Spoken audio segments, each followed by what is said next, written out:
Welcome everybody on day 13 of Women's Month. Really, I want to honor a woman who certainly in the early days of my life had a significant influence and impact upon me.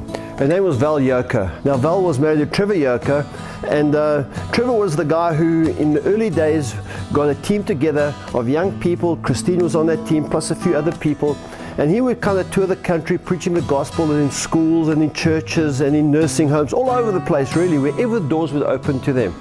And one of those doors that opened to them was my parents' home.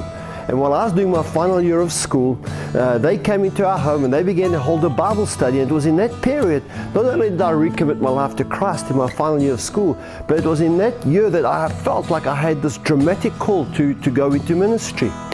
So when Trevor went back to Vryheid and told Auntie Val about it, she wrote me this letter. And this letter is dated the 14th of November, 1975. And I just want to share one or two extracts from this letter. And it goes something like this. The future, I'm sure, is still uncertain to you.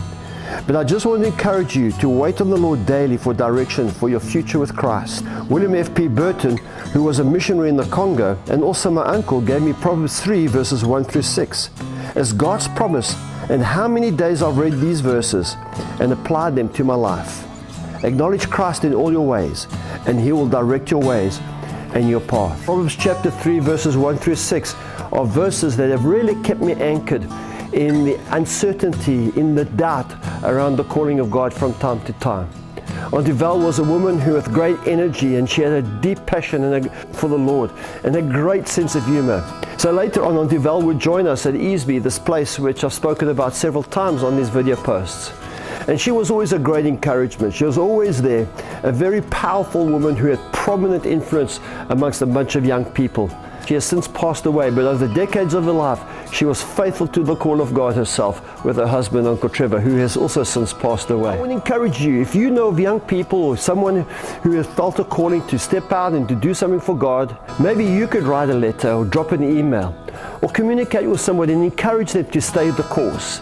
I'm so grateful for people like Auntie Val and many others like her who encourage young people at a time in their lives when they felt called to do something with their lives. As you go into this week, may God bless you and may you have a most terrific week.